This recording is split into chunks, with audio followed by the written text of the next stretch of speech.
Actually, it's a little chilly.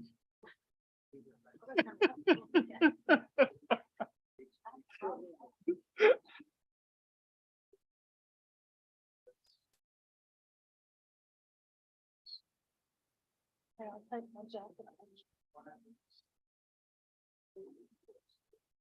Yep, that's it.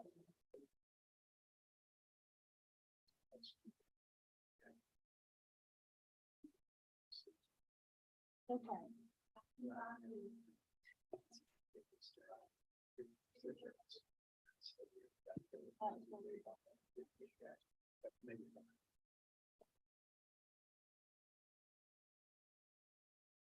Bob?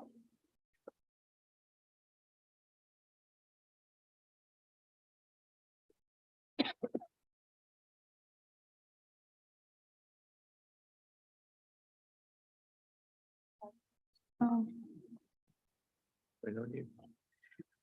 Good evening tonight. Thank you for being here at the City of Graham City Council meeting, our regular meeting agenda, May 9th, 2023. Call the meeting to order and welcome you all to be here. If you guys will please bow your head and Bobby, would you mind getting that? Sure.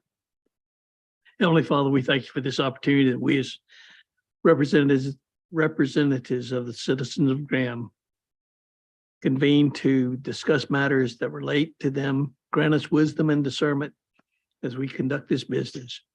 Provide us insights and a willingness to listen and to discern. These things we ask in your Son, Jesus Christ. Amen. Amen. If you'll all stand, please, for our Pledge of Allegiance. Pledge allegiance to the flag of the United States of America and to the republic for which it stands, one nation, under God, indivisible, with liberty and justice for all.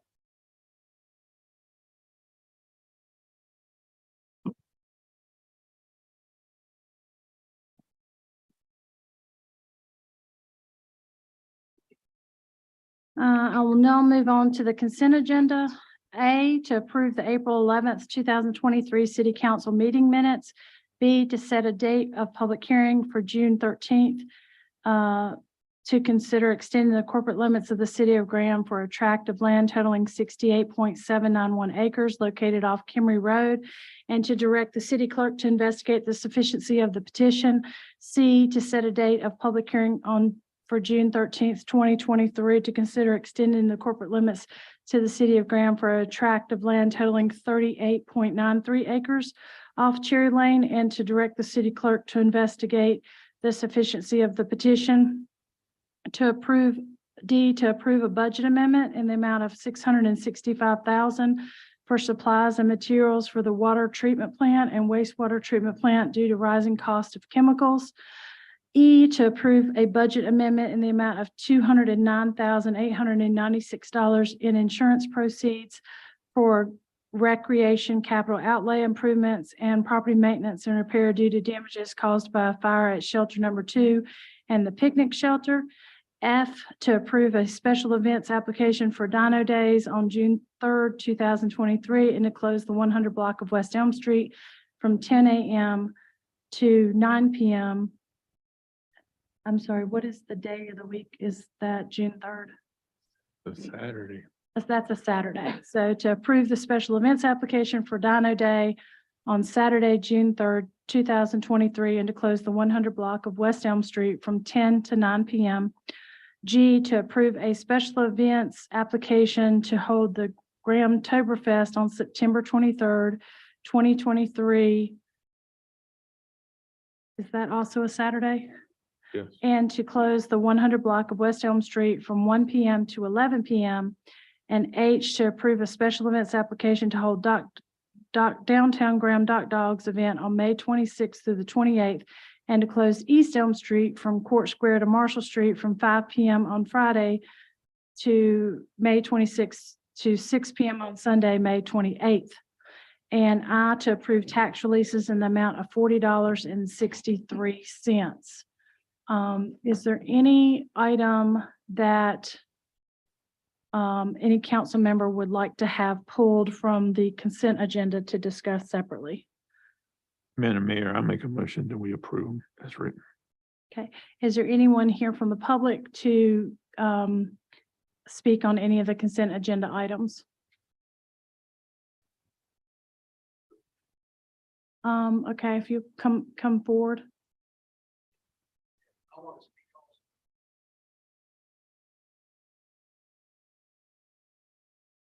Hello, Richard Shevlin, 510 Wildwood Lane, Graham. I'd like to thank the city council for working with us for the dock dogs downtown.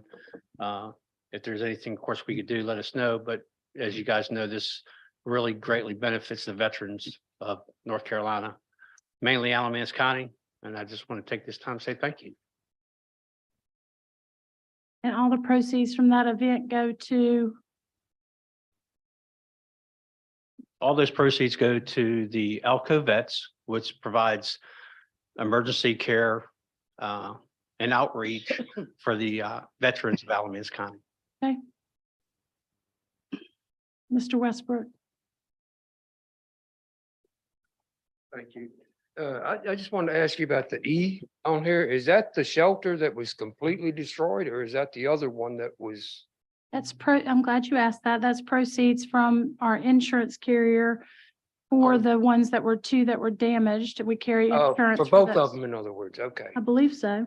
Well, I mean, it's a large amount, and I assumed that would be to replace the one, and One shelter was completely burned to the ma'am. ground, so Yes, this ma'am. would take care of that shelter and fund repairs to the other shelter that Other just had some damage. it was minor, but that answered my question. I was wondering about that. I wanted to ask someone about that a long time ago. Thank you.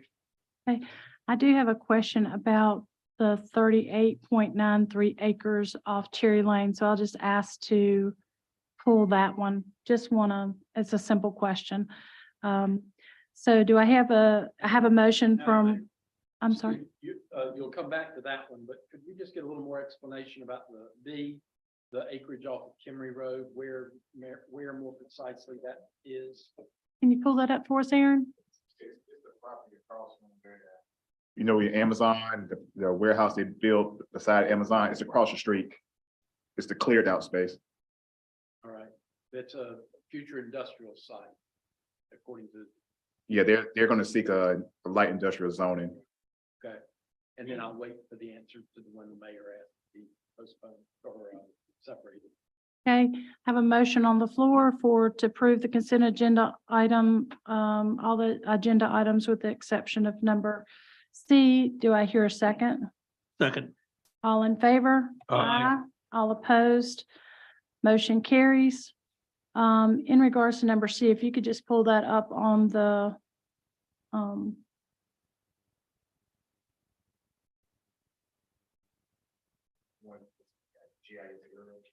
mhm.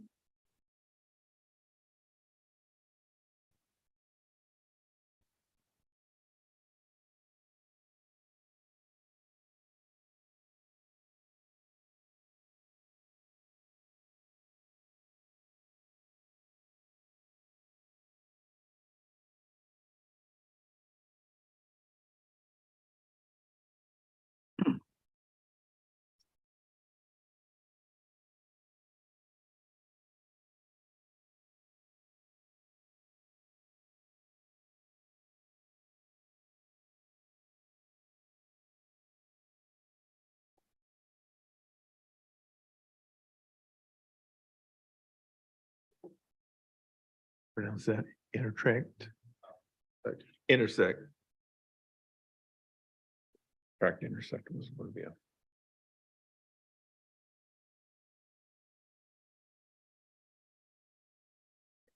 Across the street, it's not residential, right?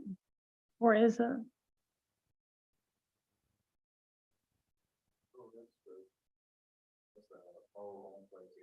Uh-huh.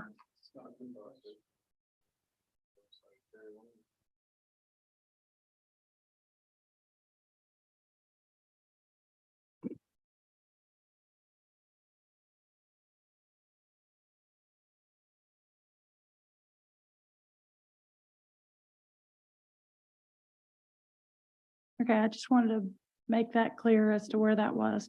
So this is to set a date of public hearing for June 13th to consider extending the corporate limits to the city of Graham for a tract of land totaling 38.93 acres off Cherry Lane and direct the city clerk to investigate the sufficiency of the petition.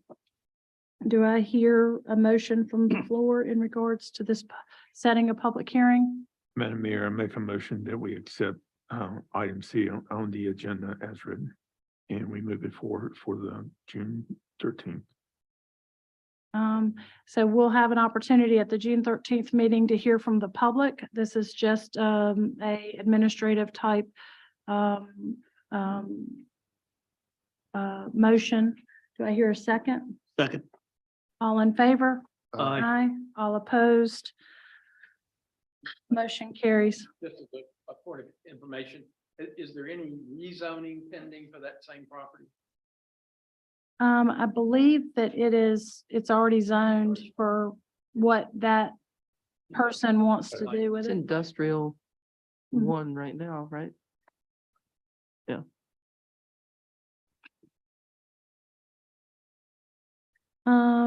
And moving on the agenda, the Roger Springs Homes rezoning, I believe, was the petitioner has requested that this item be tabled until the June 13th council meeting. So we will be removing that from the well, let's hear from the city manager on this. Public hearing items 1 and 2, the petitioner has requested that they be tabled. Madam Mayor, I make a motion that items 1 and 2 on our agenda be tabled till the June 13th meeting. Do I hear a second? Second. All in favor? Aye. Aye. All opposed? Motion carries. Number 3, annexation 14717 acres located off Meadowview Drive. City Council will consider approval of an annexation ordinance to extend the corporate limits of the city of Graham for a tract of land totaling 14.717 acres located off Meadowview Drive. Recognize City Manager Aaron Holland to discuss this.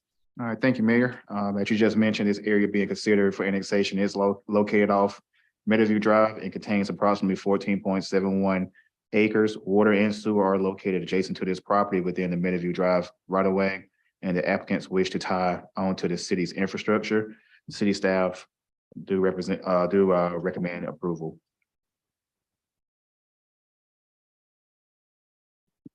Can you pull that up also on the screen there, Aaron? Yes, sir.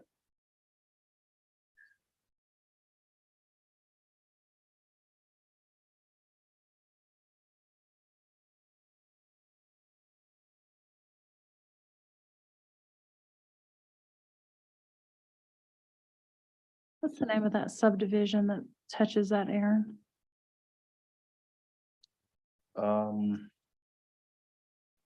I live in it. It says it Little Creek, or I don't know what's up. Well, I know Meadowview is the townhomes that Yeah, run it's the down bottom of there. the hill. I think it's Little Creek or Little Creek. something like that. Yeah.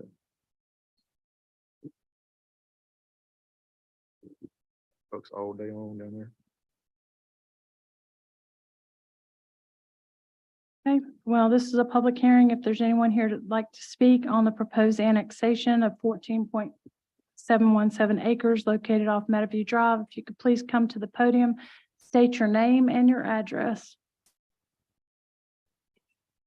Good evening, Madam Mayor and Council. I'm Preslyn Johnson and I am with Windsor Homes.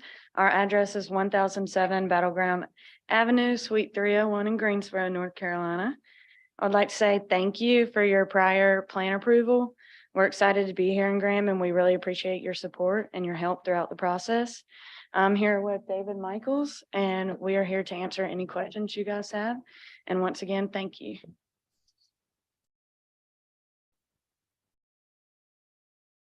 there anyone else from the public that would like to speak on this issue?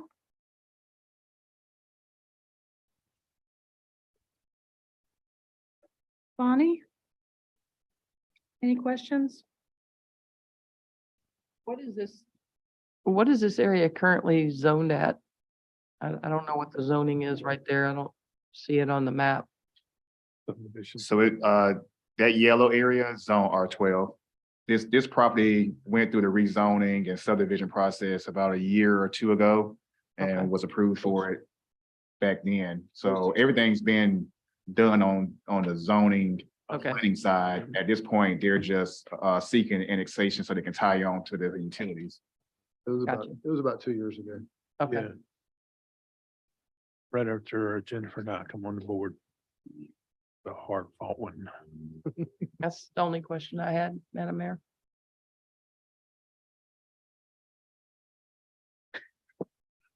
The number of times that I've had to get a pen, it's pretty pathetic. I did actually bring one this time, it just doesn't work. Okay, do I hear well, I need a motion and a second in order to close the public hearing no other people interested in speaking. Madam Do I hear a Mayor, motion? Madam Mayor, I make a motion to close the public hearing. Do I hear a second? Second. All in favor? Aye. Aye. All opposed? Motion carries. Now we need a motion and a second to approve or deny the annexation. Madam Mayor, I make a motion that we approve the annexation ordinance for the 14.717 acres located off Meadowview Drive. Second.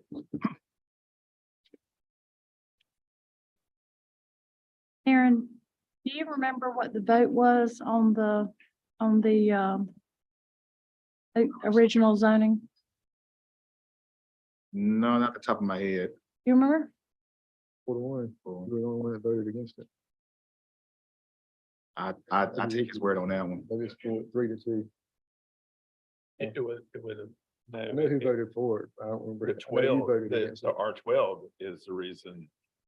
I'm the reason they got R12. I fought very hard for that. Yeah, I think the original was R9 or something like that. I think it went down as a 3-2 vote. Mhm. I think you're right. Me, Jennifer, and Jerry voted for it. And as an R12, and Melody and Chip voted for like they were one. I think the biggest reason was that I like transparency, and this has nothing to do with Windsor or their product or what they're proposing, but when you say R12, I'm expecting 12,000 square foot lots. And there's a lot of, as you well know, there's a lot of things that you can do to make them not 12,000 square foot lots. And so I think my feeling about the project would have been different then and different now if we actually do what the constituents expect. When you say it's a R12, it should be a 12,000 square foot lot. So I guess that would be one question that I would have for the developer is that, have you already drawn out your plans and what's the smallest lot size that you have?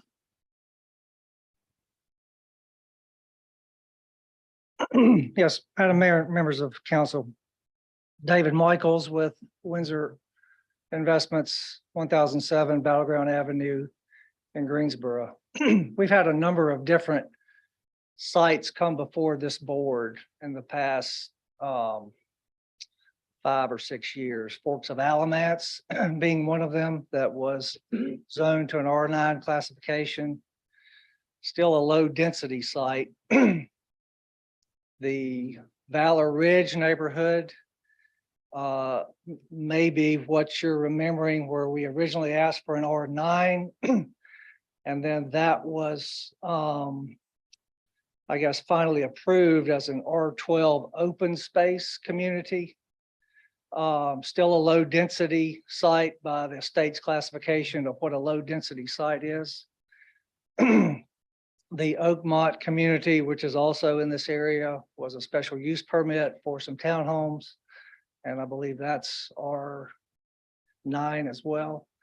This particular site is called Meadowview Glen. It was already zoned as an R12 development. We did not have to seek rezoning on this property. We did go through site plan approval process so that all the lots in this neighborhood are a minimum of 12,000 square feet. In addition, as part of the site plan approval process, we have agreed to dedicate all of the open space that's on the perimeter of this site that's not contained in the lots to the city of Graham for future trail purposes, to work with the Haw River Trail folks so that that trail could be constructed around the perimeter of the property. The city of Graham, per the subdivision approval, would actually control that open space and do whatever you want to as far as the trail goes. But these lots are a minimum of 12,000. Well, that's very good to hear. I believe that's the way this one is. So this one, I don't think has a reduced lot size. You may be thinking of the Valor Ridge community, which is Maybe. close to this, and then Oakmont is also nearby as well. What is the setbacks for the for the houses? I'd have to defer to staff. I believe it's a 30-foot front, 10-foot side yards, 20-foot off of a side street. I believe is what R12 requires, 30-foot front, 10 on each side, and 20-foot in the rear. Side street, I believe, is a 20-foot, but Mr. Holland may want to confirm that for me.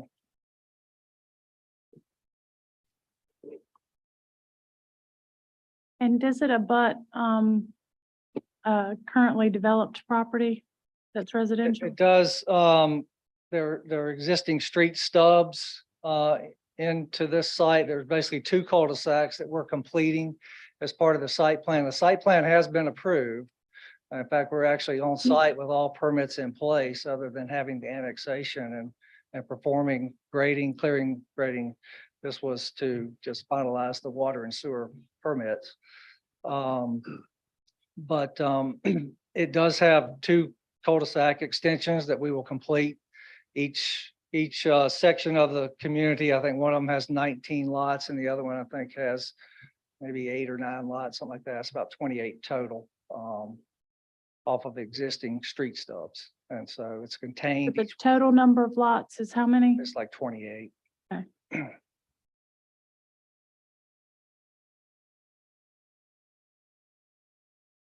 And just something recently came up, and this is just for informational purposes. I just would like to be able to relay this if there's questions from residents that come up. When people come and they have like a barrier or a landscaping area that buffers, these buffers, do you guys tend to strip that and then put up landscaping buffer, or do you try to leave what's already there and use that as a buffer? It's certainly our preference to try to leave existing vegetation where possible, because it's more economical for us to not have to replace that.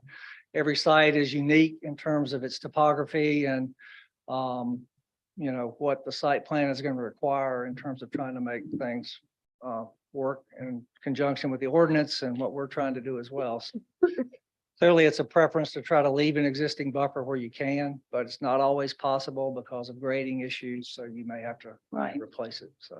Well, I'm glad that you philosophically have that preference, because we like to build with nature and with the topography that we have there. But obviously, you have to grade and do things like that. So right. People come in with the idea that they're going to have a buffer, and then they go out there and it gets cut down and they're like, they just cut down all these beautiful trees that already was a buffer. So I appreciate you taking those things into account. We really try to represent what the citizens want and try to make sure developers kind of know what the expectations are. So thank you very much. And you can try to leave a buffer. It just depends on what's in it as well. There may not be a whole lot in that area. So we try to create neighborhoods that we're proud of, that the folks that live there are going to be proud of, and that ultimately the city of Graham is going to be proud of as well. So. Well, thank you. We appreciate that very much. And I very much appreciate you keeping 12,000 square foot lots. Thank you very much. Yes, ma'am. So, sorry, did we have a motion? We got a motion. and a Okay, second they have a on- second? on the floor. Who did the second? Bobby. Bobby. Okay, all in favor? Aye. All opposed? Motion carries. You have your annexation, sir. Thank you so much. New business is the amendment to the Code of Ordinances, the Records Clerk, Police Department. I'd like to recognize Assistant City Manager, Aaron Holland in this regard. Thank you again. Actually, I'll probably turn this over to our police department to finish up, but staff is seeking to amend the code of ordinances pertaining to the hours required for a records clerk to be on duty. While this ordinance served a purpose before technology and new procedures were enacted, it has proven to be antiquated and inefficient in today's operations.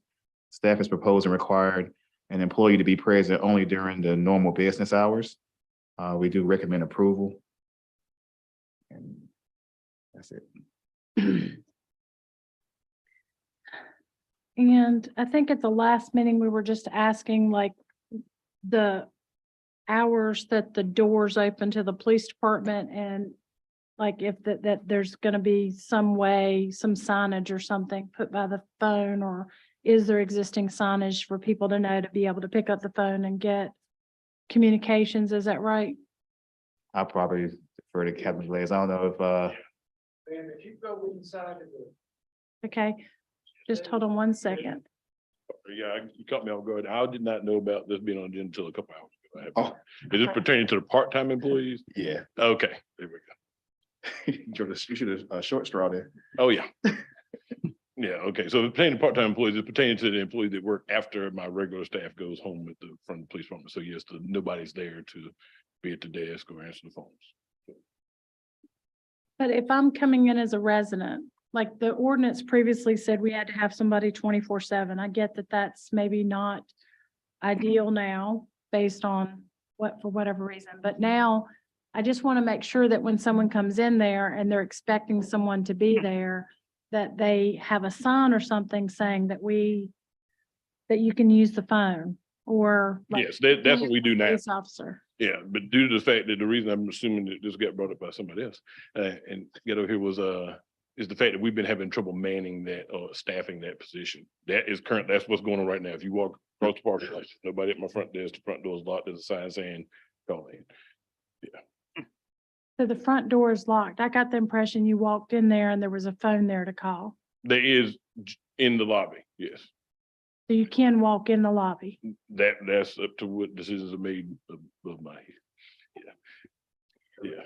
Yes, the intent when this came before us was for individuals to be able to go in to access the phone, which would connect them to communications.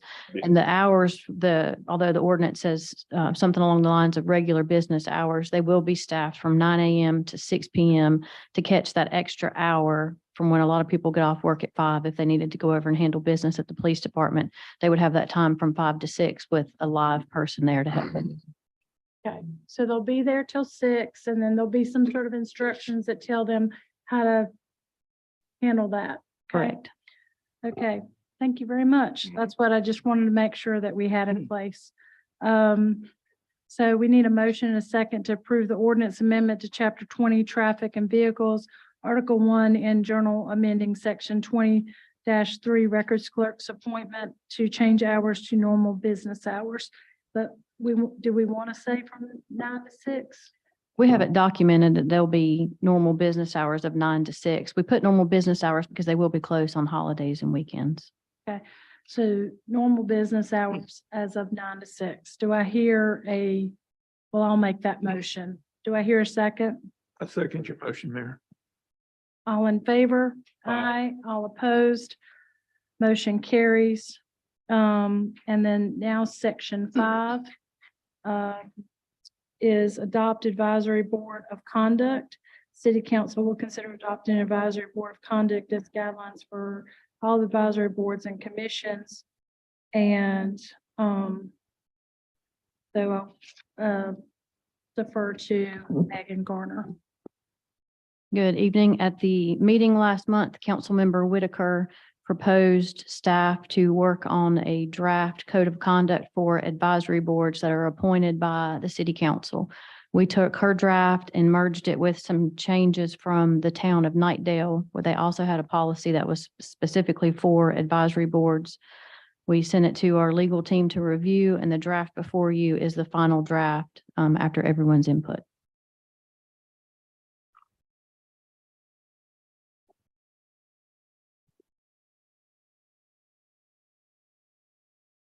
I just had a few comments. I had sent something in, I don't know how many months ago, but, and I just wanted to hear what the other council members, thought about some of these things that maybe weren't addressed in here, and whether you think they should or they shouldn't. But one of the things, that I have noticed or have seen happen in the past is, bias. Clearly, people being biased on the committees, not understanding that you have to be an impartial decision maker. And they make comments about what their decision is going to be prior to hearing any evidence about that particular subject. And I didn't see that in here, and I just wanted to ask if that's something that we wanted to maybe include. To me, under relationship with fellow committee members, it states that you have to respect an individual's viewpoint, even though it may be different from your own. Allow other members adequate time to present their views before making comments. Be open and honest. Welcome new members and help them become acquainted with their board and act responsibly. Voice opinions, be fair and factual. To me, that kind of sums up what you're saying. That they need to, be fair, factual, and allow everyone to express their viewpoint before commenting. And that, to me, it covers it, but And it's further elaborated when you go down to the general guidelines for appointed members. I think that provides even more concrete responsibilities. Well, one of the things, and this was in regards to a particular matter, but it's inappropriate to discuss projects with other board members without the applicant being present. So the applicant had not, in other words, they knew about an application that was coming 2 months ahead of time. The applicant was not there, but all the board members were discussing it prior to that applicant being there to be able to give their kind of version of, effects, and then like already deciding pretty much how they were gonna either approve it or not improve it. And I think like anyone viewing that meeting would say that that's bias. So I don't know. I love what you did. Obviously, I want that to happen, and I appreciate you putting that together. I'm just, the only part that I was like, I don't know, maybe it could be in the training or something, because you say in here you want a training for appointed members. So maybe this is more of like giving training to committee members of exactly what bias is and what they, that they can't be meeting with people about special use permits and discussing those matters outside, and that if they do discuss matters outside, that they have to disclose that in the meeting, and it can't affect they're only supposed to consider what is, if the item is on the agenda, they're only supposed to consider the information they received at the meeting. They're not supposed to consider meeting information that not everybody was privy to. And you know, I'm fine with that being part of the training. I'm just saying, I think that needs to be addressed because I've specifically seen that happen. And I think, you know, making sure that board members understand the legal liability of doing that is important. Were there not guidelines for commissions in regards to if someone has submitted an application that they should be notified if it's going to be coming for the board so they can be present? Is that, Talk about the actual applicant. Mhm. Yes, if an applicant has submitted a request for a rezoning or anything, they are aware of when it goes to planning board or when it comes to city council. If that was the Yeah. question. yeah, they would be notified, it's like tonight, that they have the opportunity to know that your request for annexation, whatever, is coming for the city council or the board. So it's your decision and your choice to appear or not. Yes, sir. I mean, that's the number one That's question. the number- Anytime we get an application, they want to know, when is this going before the board? Right. That's off top, first thing. And then we also make sure that they're aware of when it's gonna be, as well as the process, if it's a planning board to council, or if it's just a one-step process like to the HRC. Right. So they're made aware of the process and when they will be before the particular board. So it is a requirement. They notify the applicant that Even though, their application is going before the, like the HRC. yes, sir. So if the applicant, who makes that notification? The HRC notifies No, or the staff. the staff? Yes, sir. Okay. So the staff needs to be made aware of any kind of application that is being brought before the council, or I mean, the committee for a discussion and approval. Yeah, I can't recall whenever an applicant didn't know about an item going before a particular board. I mean, that's typically the number one question is, how soon can I get this Right. before? And they're Johnny on the spot with that. It's up to them to decide if they want to come or not. But- Absolutely. I think it's more just, you know, in a matter of the code of conduct. It's, I think, a matter of courtesy to the citizen who's making an application, that they know, you know, their application is being considered.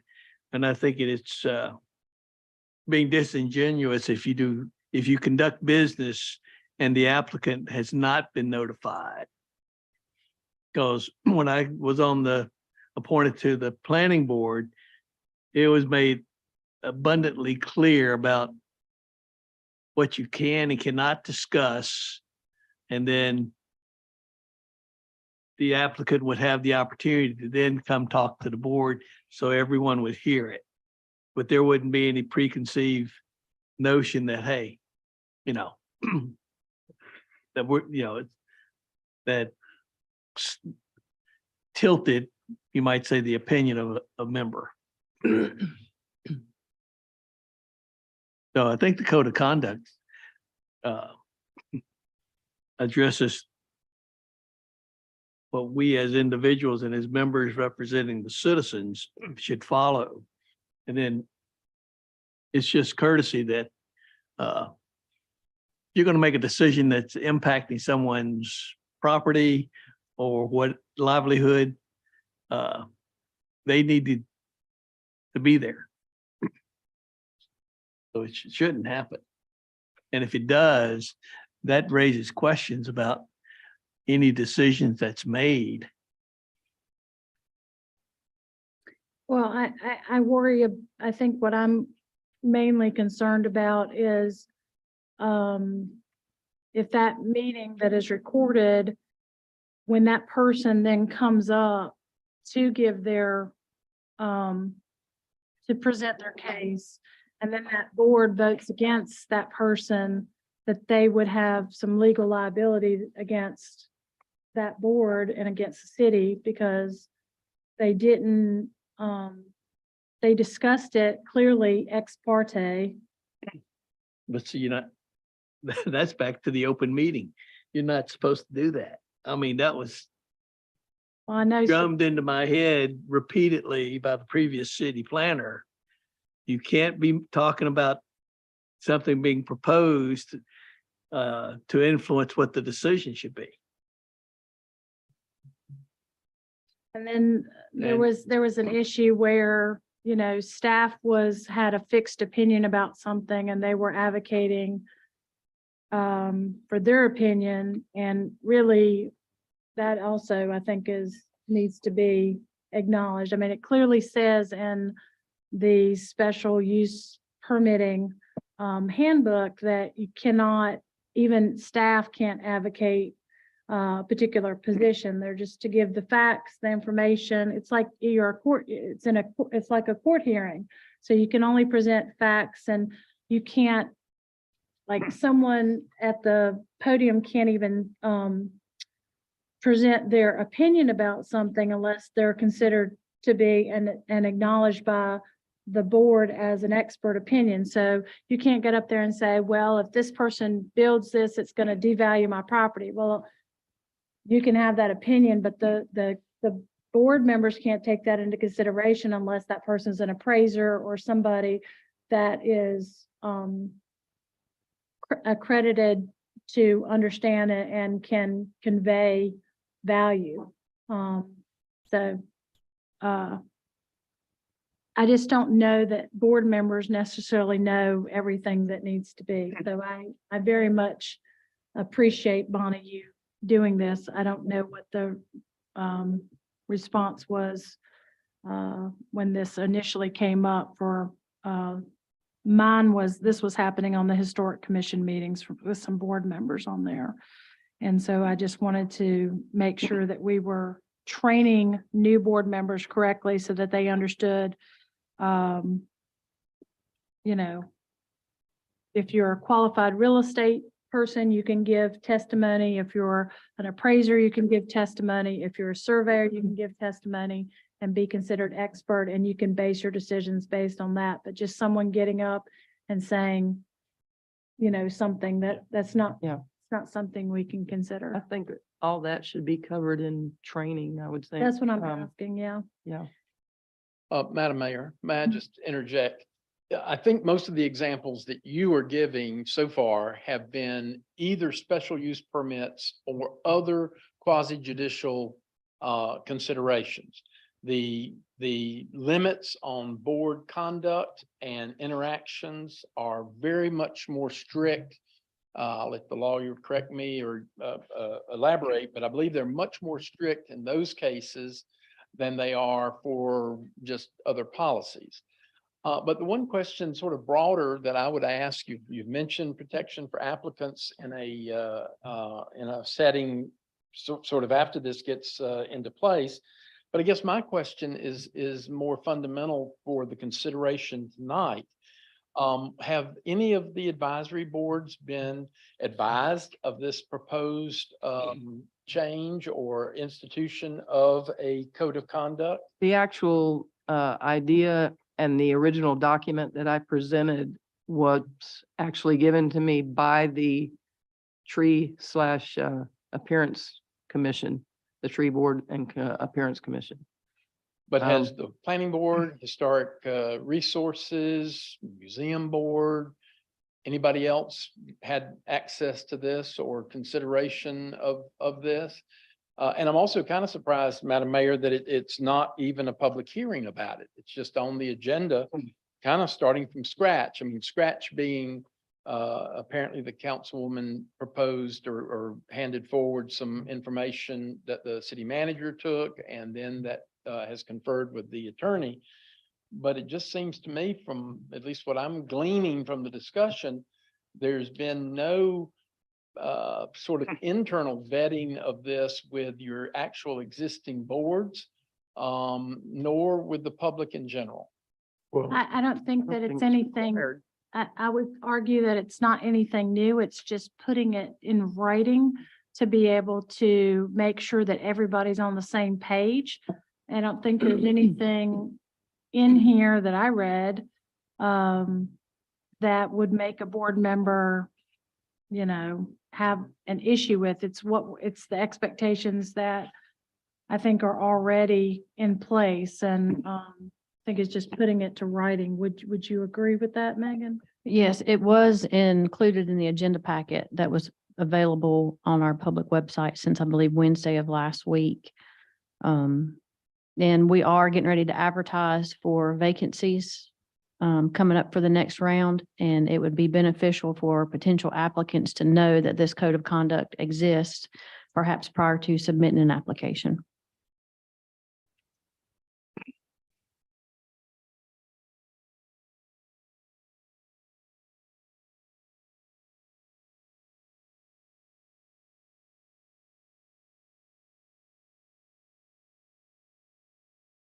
And like in anything, if this ordinance, if this, I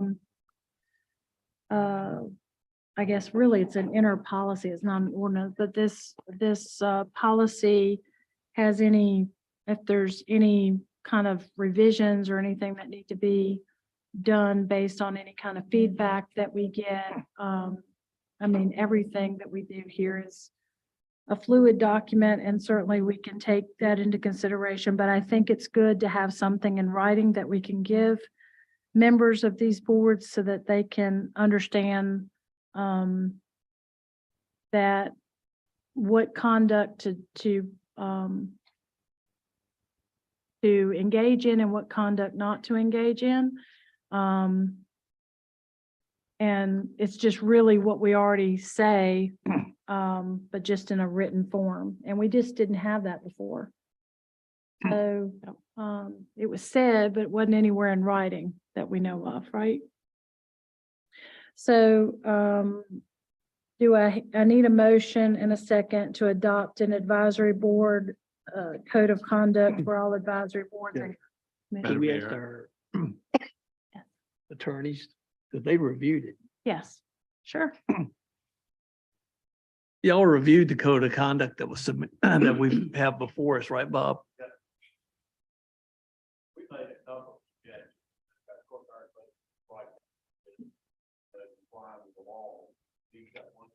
And there about, we just added, and, they must be aware of, that have to comply with laws like open meeting law, public records. In particular, be aware when you have quasi judicial hearings, that's a different hearing from a regular legislative Right. hearing.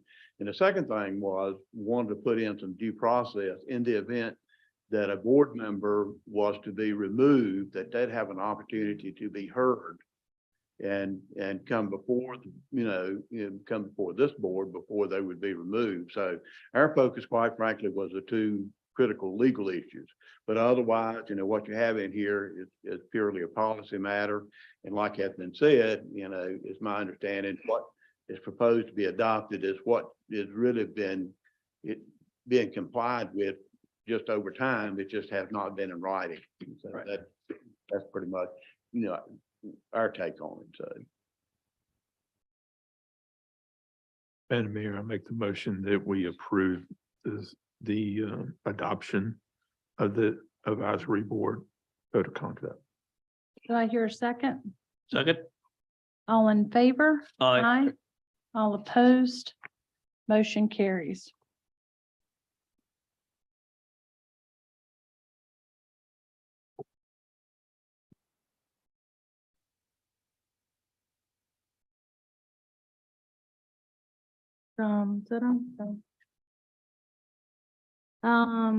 Number 6, fiscal year 2023-2024 budget presentation. Mayor Talley and members of the council, last but certainly not least, this evening, you will receive your 2023-2024 budget proposal. At your seat this evening was a binder with various tabs that details all the aspects of the budget. We will have this available in the city clerk's office for public inspection, and tomorrow it will be posted in its entirety on our city website.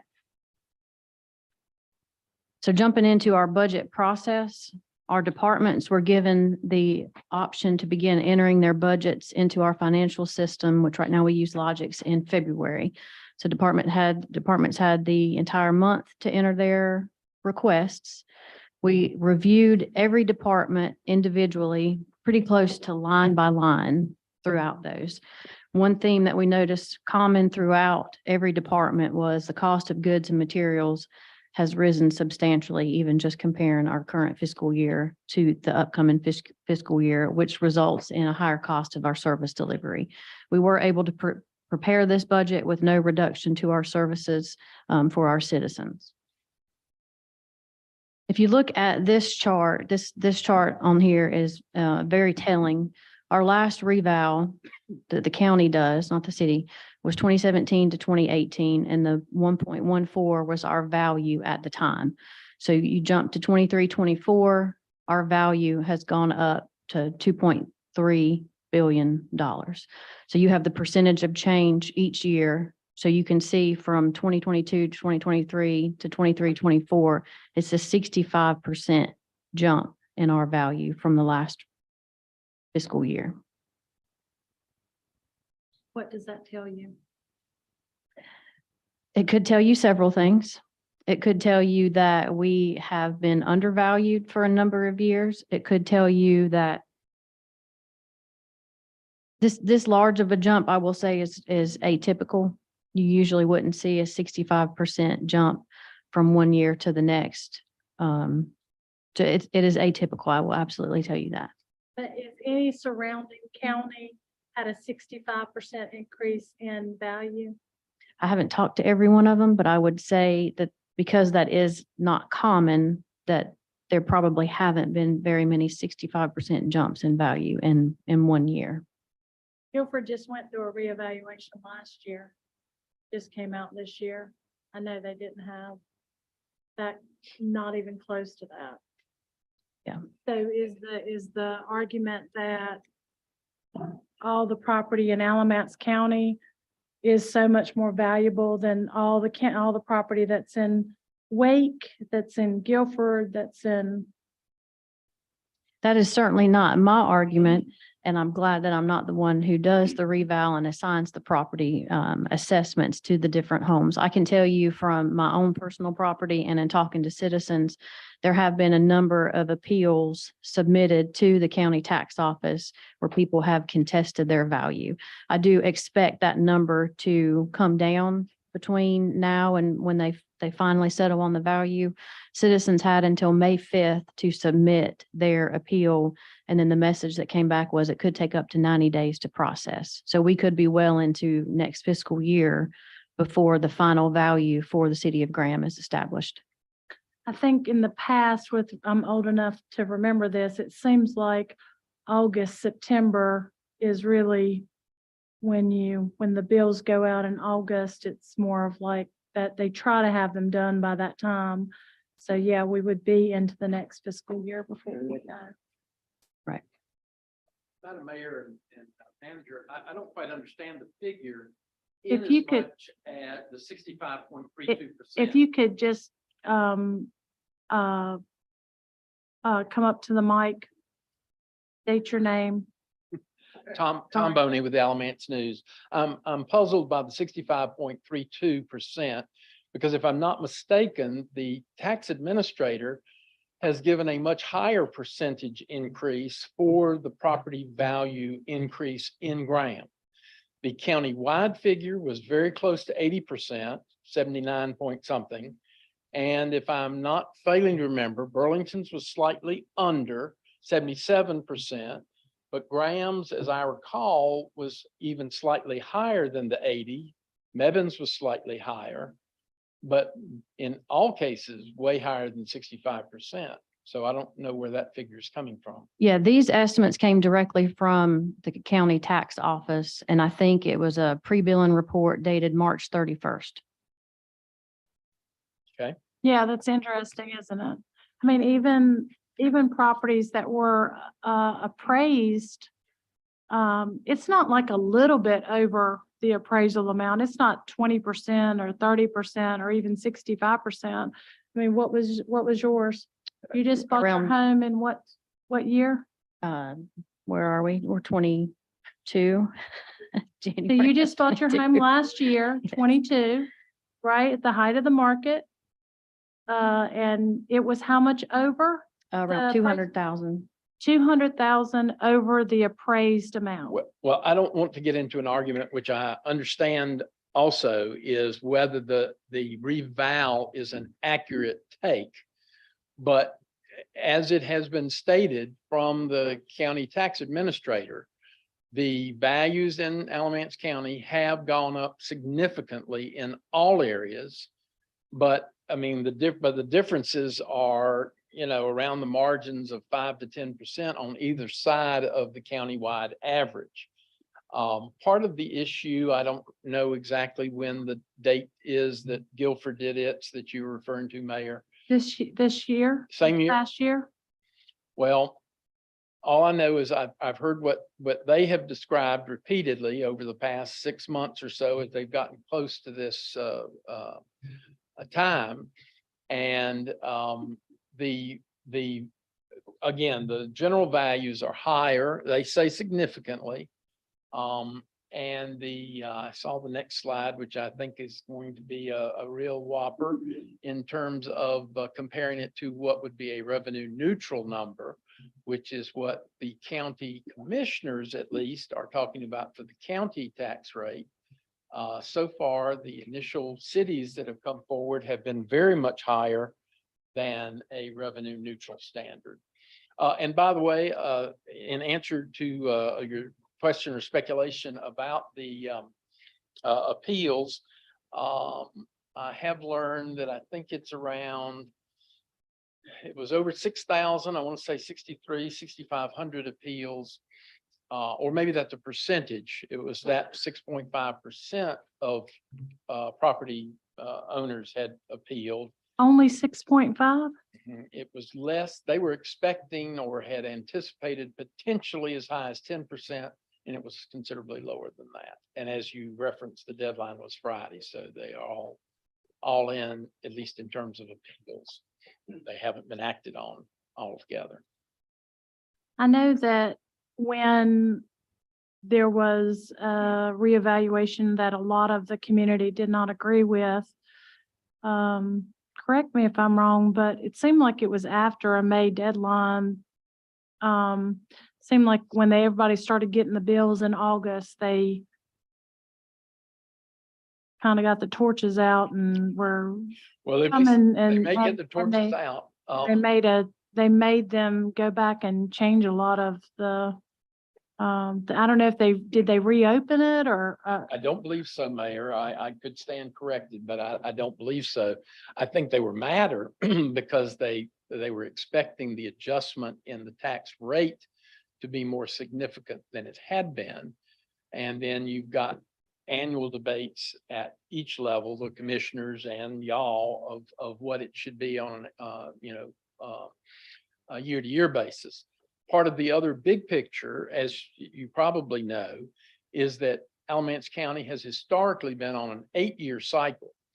And the state insisted that the county move it up at least 1 year because the state regarded that our difference between tax values and appraised values was so out of whack that they were not going to pay for, it's some sort of utility payment that is made to the county, but based on utility companies, and they would not impose it for that. But instead, the commissioners decided to go with a 2-year expedited revaluation, which means it's this year. And then secondly, the long term is they're planning to change the rotation to a 4-year cycle. So they won't go as long between revals. At least that is the so far stated desire and or plan, as I understand it. thank you.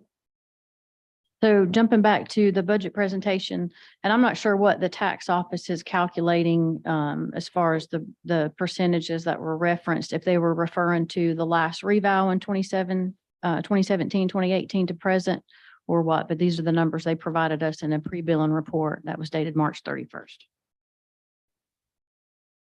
Jumping on to the next slide, revenue neutral. So North Carolina general statutes define revenue neutral as the rate that is estimated to produce revenue for the next fiscal year equal to the revenue that would have been produced for the next fiscal year by the current tax rate if no revow had occurred. So essentially, you don't have a substantial change in your value. You may just have moderate growth from year to year. So our current tax rate today, where we sit, is 45.5. Our revenue neutral rate with the value that you saw, the over 2 billion, puts us at 0.2899. The budget that is before you has a proposed tax rate of 35. So this is a 10.5 cent reduction to our existing tax rate, but is higher than the revenue neutral that's based on our much higher value as we stand today. So our Fund 10 is our general fund. That's where your ad valorem property taxes go. The tax rate equivalent of roughly 5.5 cents is enough to cover the capital that has been budgeted within Fund 10. That is not all the capital requests that were made. Those are the ones that are proposed to be funded within Fund 10, which is our general fund, and that is where ad valorem property taxes go. So what is in the numbers and not looking at the rates? What was, I mean, I think fairly as a citizen, thinking with my mindset of representing my community, you're going to expect with any reevaluation, especially the one based on the current economics in this community and the growth that we've had, that it would go up. And I think the goal, at least this is what I was heard, I haven't heard anything until tonight from Tom Boney about something about a utilities, and that's the reason they did it. I had heard from the director of the tax office that they were doing the reevaluation so that they wouldn't sticker price shock people in 8 years, and that it would be more reasonable of an increase to do it every 4. But obviously this is sticker price shock in the 4. So what is the total number of what we expected to come in without the reassessment versus what with the new rate you're proposing that you would have that come? Because the reason I say that is I remember several years ago, we had somebody that came to a meeting, the county commissioners, and I won't get into names because everybody here knows who they are, but he said, well, our tax base went down. And I said, what? And he said it again, and he said it again. And then he even had it in the beginning of the presentation. And I was like, there's no way that our tax base, it never goes down. Like, just think about that for a second. Our tax base could never go down unless we're just destroying and demoing buildings.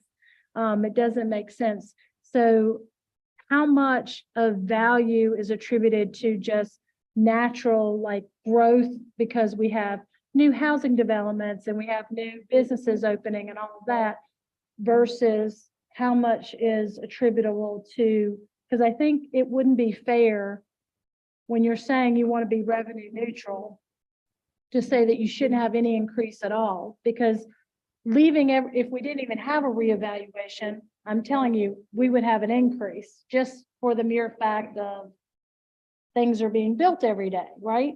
And people are pulling permits and getting all that done. So what is the difference in the revenue that we're getting? Because what I don't want it to, what I think as a citizen, that this isn't a way for you to increase taxes, that we're trying to adjust this absolutely, again, never seen in the history of ever, these kind of increase in values to what is reasonable that we would have increased if we hadn't had to me, that's revenue neutral in my mind. So if you average the 5 years between the revows, we are at 3.71% growth each year. So significantly lower than the 65% we gained in 1 year.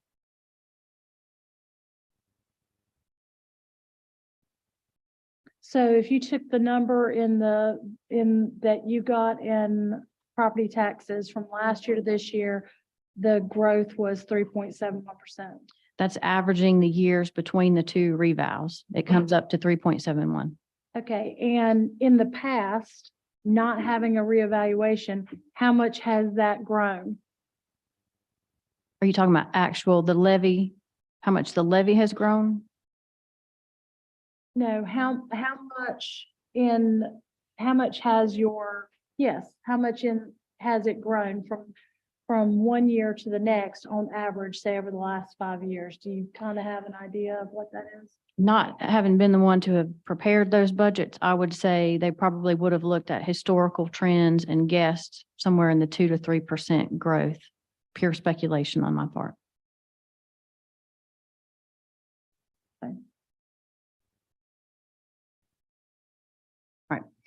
So the next slide shows your general fund, which is your 10 fund. And I will point out, we have departments on here and the budget, the 22-23 is as it was originally adopted. There have been budget amendments that have been approved and will probably be some more in June. So this is the budget as you adopted it. You have the next column, which is the manager's recommendation, and then it shows the difference between those two. One important thing to point out on here is the garage fund, which is listed further down, used to be housed separately as an internal service fund, Fund 40, due to the rising cost of parts and materials and trying to have to increase the labor rate to offset.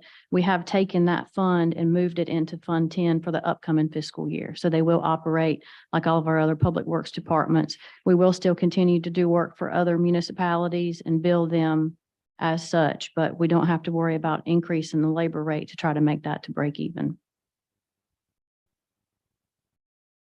So some quick facts about your general fund. 1 penny on the tax rate with the value as they have it estimated now would generate $228,084 in the upcoming year based on a 97% collection rate.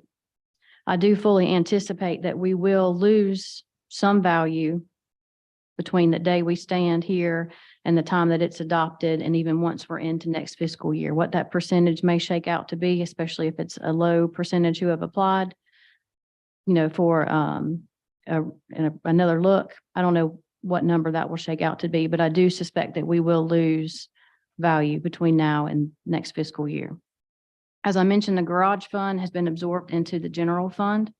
Your expenditures for public safety are expected to exceed all of the ad valorem tax levy by over $803,000. There are 2 lieutenants funded in the upcoming budget proposal. They do not increase the full-time equivalents within the department. They would just be promotional opportunities for individuals there. And there are 2 new full-time positions that are funded, a planner 1 and a human resources assistant. Those positions are currently being filled by an intern and a part-timer as we stand today. Some of your new proposed fees. We have a site development reinspection fee, and this would be something that would largely apply to public works. There are numerous times when they may go out for a proof roll or something else on a property, and they have gone out there and they've failed them, and then they've had to go back. They're calling them before the day is end, and they want them to come back and reinspect it, or they come back the next day and it's still not being able to be passed. Oftentimes, some people may do that to try to catch a different person. In larger jurisdictions, you may have a pool of people who go out and do those inspections.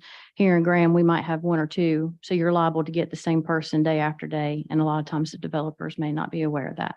So your first reinspection would be $250, your second would be $500, your third would be $750. Hopefully we wouldn't get past a third reinspection, and this is in the public works realm. The inspections department. We passed that last. You actually passed it a couple of years ago. We did. And then when the fee schedule was revised for the year that we're in, it was dropped. Was dropped? Correct. So in the, I don't recall it being dropped. Well, remember when Josh reformatted the fee schedule? Uh-huh. It wasn't part of the notes where it was under the prior fee schedule. So when it was approved without that being in the fee schedule. And we can only charge what our fee schedule is approved to say we can charge. So this is essentially a new old fee. We're recycling it. Yeah. Was Bring it back. the amounts, those amounts, because I just don't recall them to be that much. No, they were in increments of 100. So it's 100, 200, 300. But dealing with what Bert deals with, that doesn't, even this doesn't gain attention, but it at least is higher than where we were with the 100, 200, 300.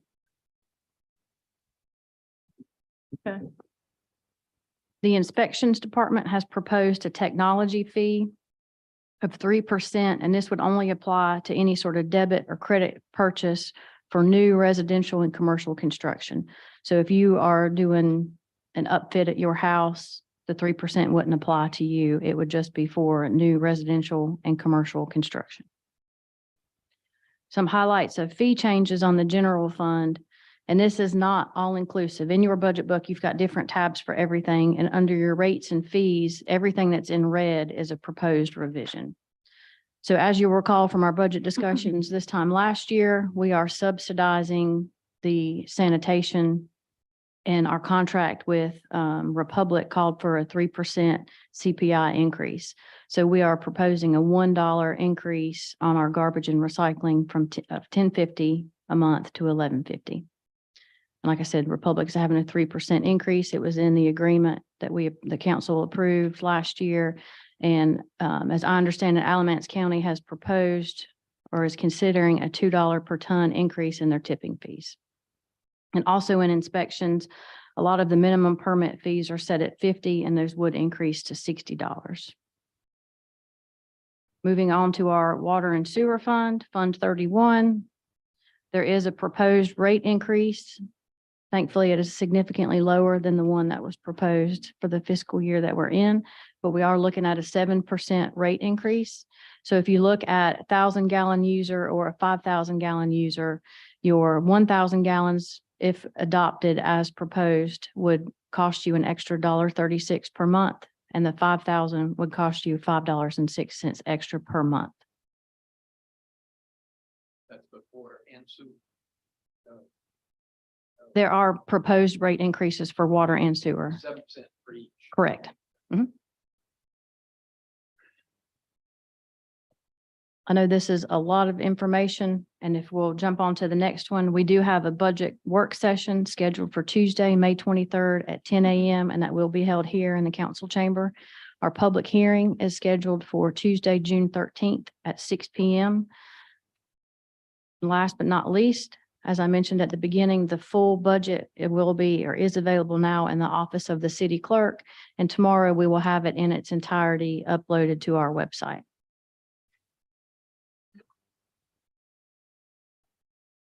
Madam Mayor, I'd just like to highlight, as I understand it, all I know is what the city manager has just outlined, and she did not put these percentages to it, but I believe these are accurate. I'll be glad to have you check. The amount that is being proposed for the tax rate in Graham represents 20.73% above the revenue neutral rate. 6.01 cents above the revenue neutral rate, which translates to a 20%, almost 21% tax increase. If I understood the sheet, one of the early slides that had the spending proposals by line item, I didn't quite catch whether it was with or without the water and sewer fund, or if it was just the general fund. But if it, in either case, the amounts listed show a 35% increase in spending, $700,000 increase, if I understood it right. Can you go back to that slide? I want to be sure I don't misstate it, but I mean, it was one of the second or third slide that showed the categories.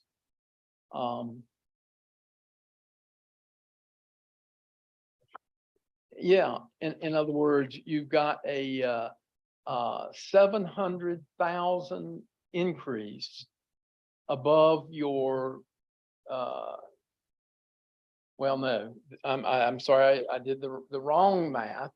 And you said, if I understood you right, the manager, that the first column will be modified further with mid-year changes and a few others to come. Yes, that was as it was adopted at the beginning of this fiscal year. But in other words, you're looking at roughly $3 million well, 2.7, according to what you got there, above your current spending levels. That's a huge increase. Seems to me. But I think if you go to the slide that shows about the Public Safety Department, the tax that we're collecting is not even gonna pay the bill for that one. Well, the property tax is not the sole tax that the city relies on. Also relies on sales taxes. There's no pie chart in this particular presentation, but if I remember, I'm gonna say 20%-ish. I'm speaking by memory and very foggy, but at any rate, it's a significant amount that comes from sales tax. And then there are a bunch of much smaller taxes and fees and so forth. But the property tax, while it's the largest by far, and I think about half more or less of the total amount in most jurisdictions, and I presume here, there are other taxes as well and fees that are a part of the income revenue for the city, from which presumably the figures are derived. But the amount, Mayor, in terms of being above the revenue neutral, I just think most people had in mind that it was bad enough, to cite your earlier kind of statistics, that things were going up, 70-80% in value, at least according to the tax office. From what I looked at, and this is taking property from throughout the county, from what I'm actually hearing from people, Megan being one of those, many, looking at over 100 properties, it was a tax increase of over 221%. Well, we can't translate it to a Madam tax, Mayor, rate, but just We're the going to property. discuss this in detail on May 23rd, are we not? Yeah, value. why are we- increase of that. Why are we, Well, I just wanted it's to. supposed to be an overview. I for just wanted to us. highlight, Mayor, the point that I'm most concerned about, to Councilman Whitaker's question or issue, is the amount of taxes above a revenue neutral rate. Fortunately, the state requires that every jurisdiction present what a revenue neutral rate could be. And that gives you a point of comparison to show just how high a tax increase is being proposed. I don't know how that is necessarily calculated, but I will say that that's the thing that I said earlier, is that you can't say that that taxes and the values don't increase every year, which would just, even without a reevaluation, would automatically bring in additional revenue to the city. And I don't think it's fair to use that difference and say, well, you're increasing taxes, because you're really not increasing taxes, just the value, of just adding additional capital in your city is increasing the value and the revenue that we receive. But I totally get, the thing about it is though, Tom, is that if her property is increased by 10% and his property is increased by 400%, going revenue neutral is not going to help Bobby here. I mean, Bobby's going to be That is correct, Mayor. in a It's going to mess. vary individually. Right. The idea of revenue neutral is on the cumulative amount, the total cumulative amount. And within that, you're going to have people all over the lot. Some are going to get an advantage. Apparently more will get a disadvantage if they're above the average. I'm really concerned about our seniors and people that are on fixed income and those that are widowed and are, really looking at having to sell because they can't afford such the numbers are just don't even make sense to me. You But cannot also- tell me that a house here is worth double what it is in Raleigh and Greensboro and Winston-Salem. You just can't convince me of that. And this difference in numbers, the overall cursory look of just the whole reevaluation has me greatly concerned. Also, We're though, Mayor. going down an unnecessary rabbit hole right now. I think we're going to discuss all this on May 23rd. The council needs time to digest all this information. I don't really think it's up for public comment, is it, Mayor? Well, We need to just move on. Mayor, I would suggest, if I could, that you find a more precise definition of revenue neutral. Because I don't believe it excludes the items that you're suggesting it might exclude. I Okay. believe that's anticipated to be included. Well, thank you for your belief. we will look at it and we will try to come up with, something that's fair. Going on to the next,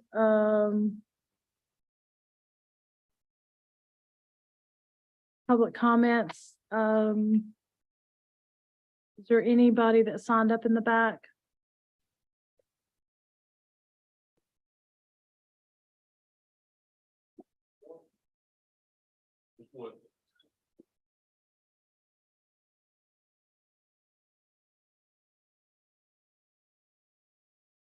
Okay.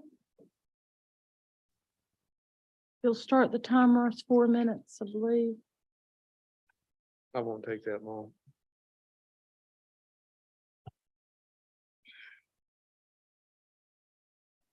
You ready? Set? All right, go ahead. My name's Keith Westbrook, 604 Trockwater, Graham, North Carolina.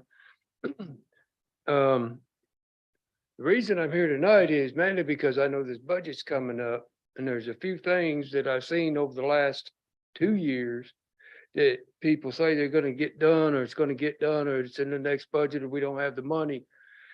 But one of the things I remember specifically asking about, and I'm gonna use this as the example tonight, is Arts Around the Square. That was almost last year. And the reason it's being brought up again tonight is because I went to the Carousel Festival and I talked to several of the 60 vendors. And the ones that know what Arts Around the Square is or was back then said, why won't they do it? Why won't they do it? I don't know. Is there a reason? But we had talked about before that we was gonna look at trying to do some facsimile of it. But yeah, all these people ask me and I say, I don't know. Call them and ask them. I wish they would call y'all and ask you, but they won't.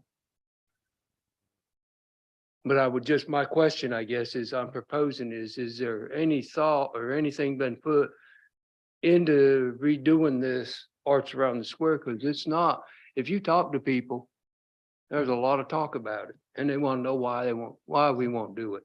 They want to know why we won't do it. I'm saying we as me too, because I'm part of Graham. I can tell you that we are working on that and it is something that we're considering in the budget, and we appreciate you Yeah. coming out and talking to us. And I had a phone call with the director there at Arts Around the Square, at the director of Alamance Arts, and we will be meeting to discuss the potential possibility of putting that on for upcoming. I might even event. volunteer if that happened, I might even volunteer before you always said something about, and they always tried to do it where they do demonstrations. A demonstration of what I do, cedar woodworking. I mean, and I wouldn't be past that, but I think that's what we need to, if you did this and we got this set up, some facsimile of Graham Arts Around the Square, you'll have more people in Graham than you've ever seen before. I'll tell you that. Yeah. And I will be willing to prove it. And I didn't use my whole 4 minutes. So thank you all very much. Thank you. Okay, thank you very much. All right, city staff comments. Josh isn't here. Sir, do you have any comments? Any comments? Aaron, nothing? Okay. No? Ma'am. Anything with you, Ricky? Okay, Bobby? Bonnie? I'll just piggyback on what you just said about the arts around the square. I've been asked a lot about it by some of the business owners as well. So it would be good if we could look into that. I do have meetings with the Elements Arts who did it before, and she wanted to wait until she could meet with someone. I had tried to meet with her in April, but she said she would meet with me this month. I do want to just go over a couple of events that are happening in the community. Again, we have Dock Dogs that was on the agenda tonight. They have a lot of fishing tournaments that are going to be going on. Do you know if they're going to be doing the pontoon boat sunset things again? Based on the level of popularity, I would say yes, and not to be a spoiler, but there are funds allocated in the proposed budget for pontoon boat renovation. If you've been on the boat, you understand what I'm talking about.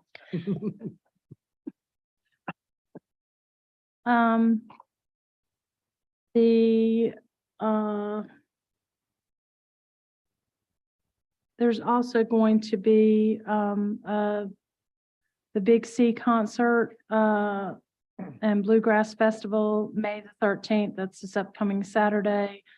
The Kinfolk Cruise In and Concert Southern Vibes Band will be May 20th. There's a Graham Fishing Tournament that will be May 20th. The Holiday Band will be May 25th. Dock Dogs will be May 27th. There'll be Family Day at the lake on June the 3rd. And so lots of different events coming up, something for everybody. So encourage everybody to check out I think we have it both listed on the city website and also on visitgrahamnc.com. And in regards to this Saturday's Christian concert, if you're a veteran, come early because they will recognize the veterans right after the first band plays. They want to, and if you're a veteran and you can still fit into your uniform, they would encourage you to wear it. But anyway, they do intend to recognize the veterans, first responders. The sheriff's department is providing the color guard, but anyway, an opportunity to recognize all those who have served. And that'll happen around 4:30. So if you have friends who are veterans, come to the concert. I have one thing that I just wanted to bring up before we go into closed session, which is the issues that we've been having with the drop off from Link Transit in where it's located. Guess I need the city council to direct staff as to investigate how we can try to address some of the issues that we're having.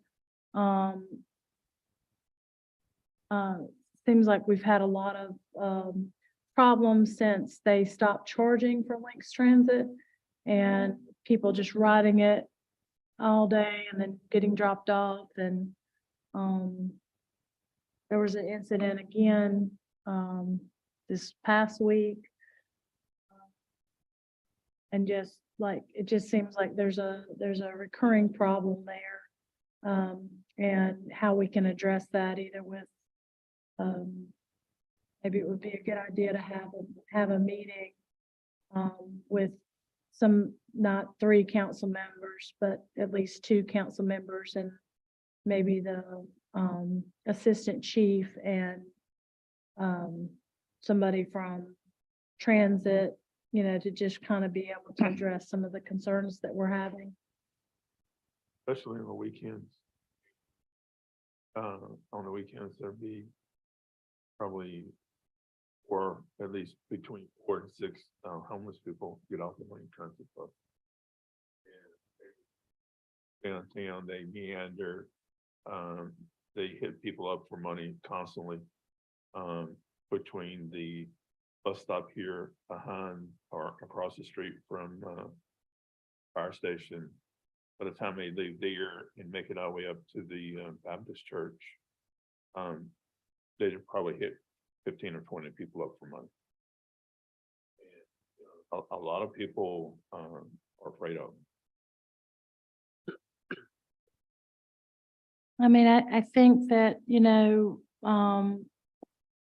panhandling is one thing, but aggressively intimidating and screaming and yelling and threatening people is a whole nother thing. And from some of the things that have been experienced, we've had, some shoplifting, some they went in and an individual went in and robbed someone from Smitty's. Just this last week, they got on, there's been several altercations where police have had to be called because of mental illness crisis. And then I just heard that last week that one of them somehow got on top of the building, which is very dangerous for them. And, and they ripped out all the electrical cords out of their equipment on their roof. And the business owner said today they still didn't have internet and had to get their HVAC fixed. And I mean, it's just, and the person was right back down, down there again and sleeping in the sleeping bags,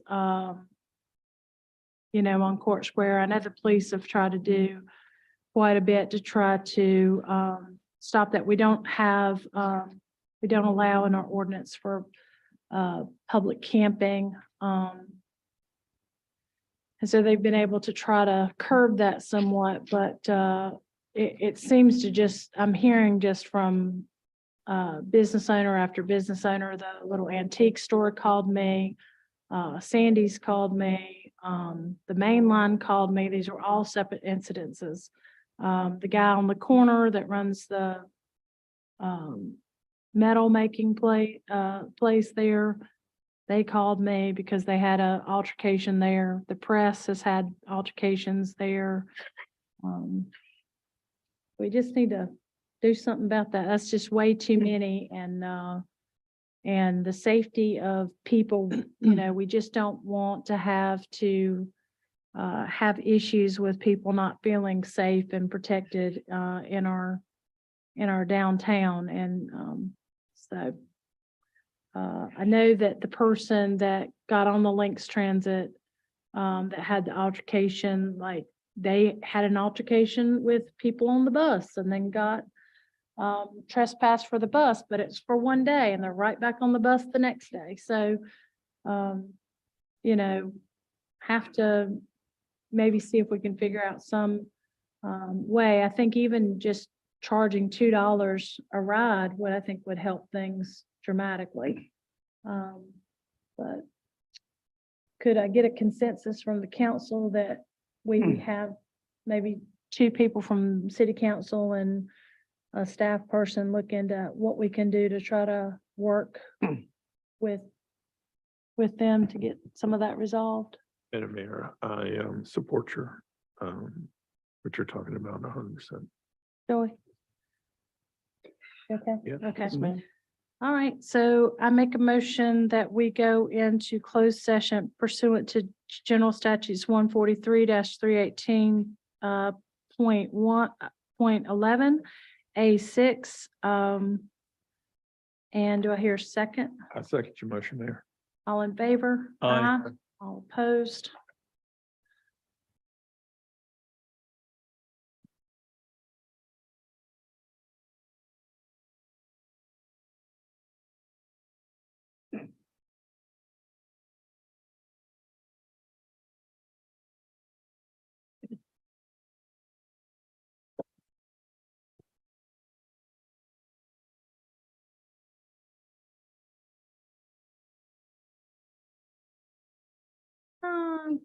I don't know, not that long. We just have we have to do an evaluation.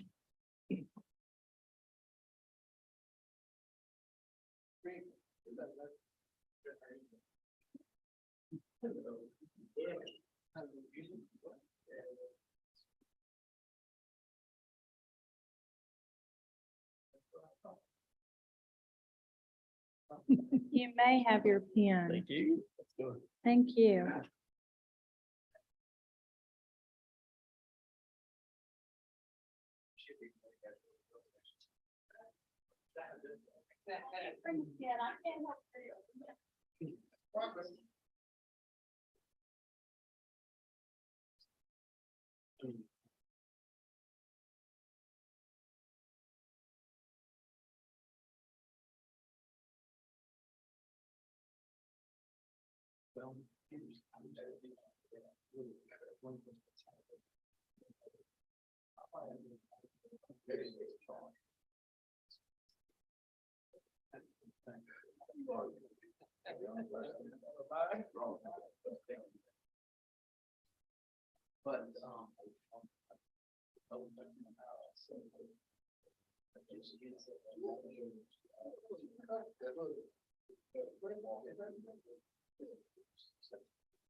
New one would be.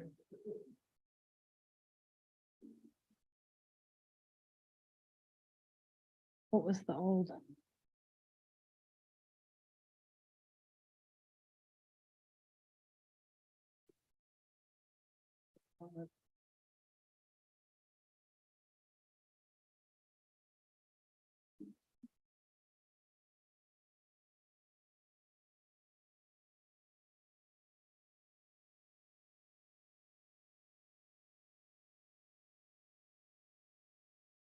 Waiting on Ricky.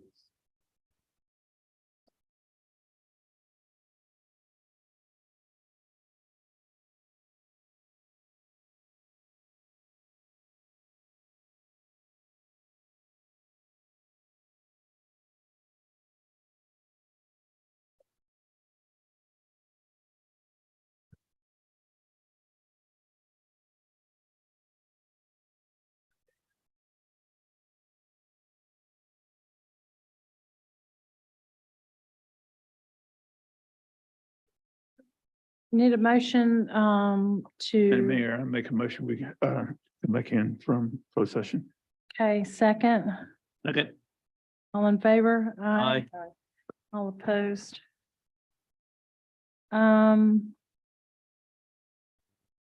So we went into closed session to discuss the review of the city manager, met with her, gave her expectations. And then did her annual review and came back with an increase of 8% on her salary. If you look at the pay, she's still in the lowest tier in comparison to other cities around, but we are very happy to have her here, and she's done a fantastic job for us. All of the city council is very happy with her performance, and we appreciate her efforts that she's made here at the city. Madam Mayor? Make a motion for the raise? Yes, Did you want me to do that or? yes. Are you done? I'm sorry. Yes, we will. I was just explaining what Okay. what was discussed in the meeting. So I make a motion that the increase for the city manager's pay be increased to 8%. Do I hear a second? Second your motion. All in favor? Aye. All opposed? Motion carries. In regards to our city attorney, they have not gotten a raise in the last 4 years. And just doing COLA raises for the last 4 years.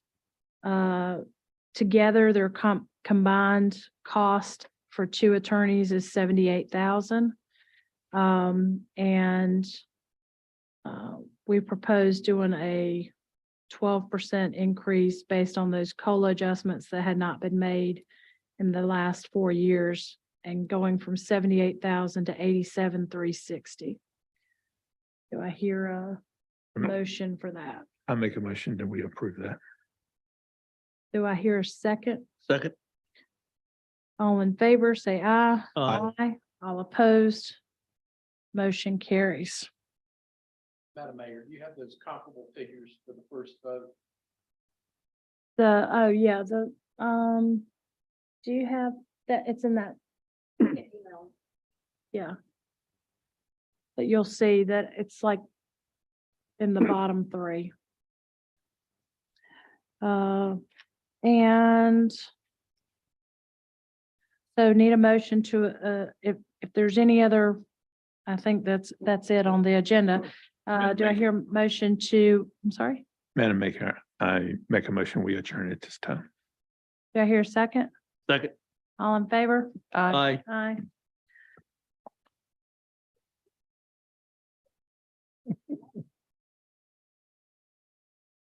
What is it? Now that's some light reading. Light reading. What? Wow. Tongue in cheek. Oh, yeah, I will. Why are you laughing?